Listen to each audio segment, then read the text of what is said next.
સમાચારમાં આગળ વાત કરીએ તો નડિયાદમાં પ્રભુકૃપા સોસાયટીમાં કરોડોની ચોરીનો ભેદ આખરે ઉકેલાઈ ગયો છે। અત્રે નોંધનીય છે કે ખેડા જિલ્લામાં સિરપકાંડના મુખ્ય આરોપી યોગી સિંધીના ઘરમાં સપ્તાહ પૂર્વે ચોરીનો બનાવ બન્યો હતો। આ બનાવના ભાગરૂપે 80 લાખ રોકડા અને 60 તોલા સોનાની ચોરી થઈ હતી। આ ભેદ હવે ઉકેલાઈ ગયો છે। આ મામલે રીઢો ગુનેગાર પોલીસના હાથે ઝડપાયો છે। સાથે સાથે સંડોવાયેલા 4 લોકોની અટકાયત પણ કરી લેવામાં આવી છે। ખેડા એલસીબીની ટીમને મોટી સફળતા હાથ લાગી છે। પોલીસે 60 તોલા સોનું અને 700 ગ્રામ ચાંદી પણ કબજે કરી છે। 80 લાખ પૈકી પોલીસે 23 લાખ રોકડ કબજે કર્યા છે, જ્યારે અન્ય મુદ્દામાલ રિકવર કરવાનું હજુ બાકી છે। પોલીસે કુલ 4 આરોપીઓને ઝડપી લીધા છે। સાથે જ વધુ તપાસનો ધમધમાટ શરૂ કરાયો।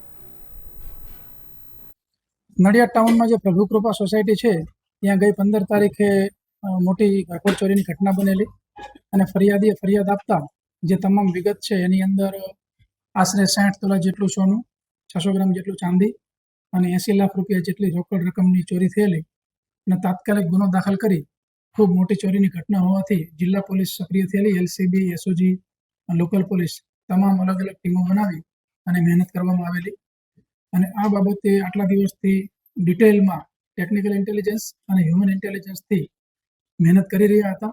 એ દરમિયાન એલસીબીને બાતમી મળેલી ચોર બાબતે અને મુદ્દામાલ બાબતે, તો જે ચોર છે એ લોકોને પકડી અને ઇન્ટ્રોગેશન કરતા અત્યાર સુધીમાં 4 લોકોની ધરપકડ કરવામાં આવેલી છે અને આશરે 60 તોલા જેટલું સોનું, 600 ગ્રામ જેટલું ચાંદી અને 23,35,000 જેટલા રોકડ અને એ સિવાય અન્ય ડોક્યુમેન્ટ જે અગત્યના દસ્તાવેજ છે એની પણ ચોરી થયેલી એ આ ગુનેગારો પાસેથી કબજે કરવામાં આવેલ છે। જો ગુનેગારોની વિગત જણાવું તો એ લોકો આણંદ જિલ્લાના ઓડ ગામના છે અને જે અમુક ટીપર છે એ અહીંના છે। ગુનેગારોમાં નવઘણ પુંજા તળપદા કે જેણે ભૂતકાળમાં ઘણી બધી ચોરીઓ કરેલી છે, આશરે 25 કરતાં વધારે ગુના એની વિરુદ્ધમાં નોંધાયેલા છે અને અલગ અલગ રાજ્યોમાં પણ એને ચોરી કરેલી છે।